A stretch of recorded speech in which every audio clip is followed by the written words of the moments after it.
Refex industries limited, देखिए ये stock मैंने 13 फरवरी 2023 को भी दिया था और बहुत इजीली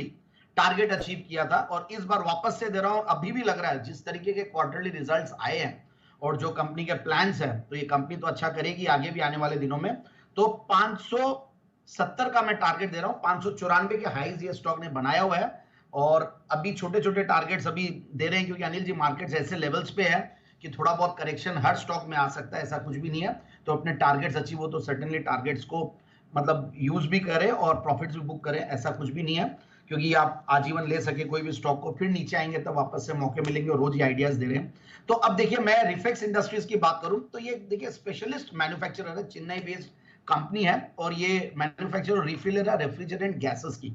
और गैसेस, अभी आज मैं आपको सुन रहा था ईएएफ के बारे में, एनवायरमेंटली एक्सेप्टेबल फ्यूल, तो ये ईएजी बनाती है, एनवायरमेंटली एक्सेप्टेबल गैसेस, पर्टिकुलरली जो सीएफसीज के, जो क्लोरोफ्लोरोकार्बन्स है, उनके रिप्लेसमेंट्स है, और जो कि फोम ब्लोइंग एजेंट्स और एरोसोल प्रोपेलेंट्स और रेफ्रिजरेंट्स के हिसाब से काम आता है। और आज हालांकि मैं गैस के बारे में काफी सुन रहा था, हालांकि उस गैस और इस गैस का कोई ज्यादा रिलेशन नहीं है। अब दूसरी बात और है, कंपनी का देखिए कोल ऐश हैंडलिंग से मेजर वॉल्यूम आ रहा है, और वहां पे कंपनी ने काफी अच्छा काम कर रहे हैं लोग, और वहां पे मतलब आप ये देखिए कि रिवर्स लॉजिस्टिक्स और ये सारा काम कर रहे हैं वहां पे, तो इसीलिए अच्छा वो है। और राइड्स भी कंपनी ने लाया था पास्ट में, और कुछ कुछ बीच में थोड़ी बहुत जो ऊपर नीचे हुआ, तो उसकी वजह से कंपनी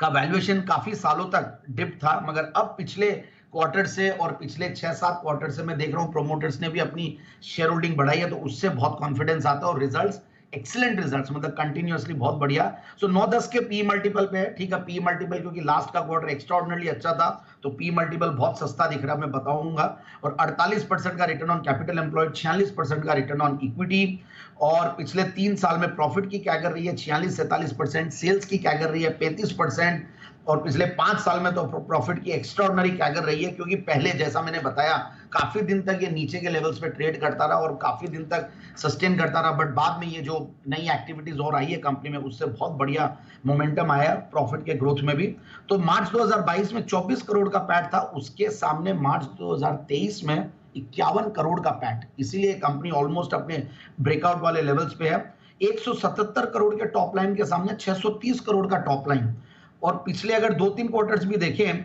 तो 25 करोड़ 26 करोड़ कंटिन्यूअसली कमा रही है। 118 करोड़ पिछले 1 साल में कंपनी कमाई है, विच इज लाइक एक्सीलेंट। और जैसा कि मैंने कहा, प्रोमोटर्स ने अच्छी खासी शेयर होल्डिंग पोस्ट कोरोना बढ़ाई है, 34-35% से लेकर 52% तक पहुंचे हैं, और पब्लिक शेयर होल्डिंग में भी कुछ रिनाउंड नेम्स है जिनसे कॉन्फिडेंस आता है। सो ओवरऑल आई फील कि इस स्टॉक को बिल्कुल लेना चाहिए। तो ये ओवरऑल मिनरल ये सारे जो काम कर रही है, इन सब का फ्यूचरिस्टिक मुझे बेनिफिट्स भी दिख रहा है, तो मेरे हिसाब से स्टॉक को इन लेवल्स पे लेके 570 के लिए बेचा जा सकता है।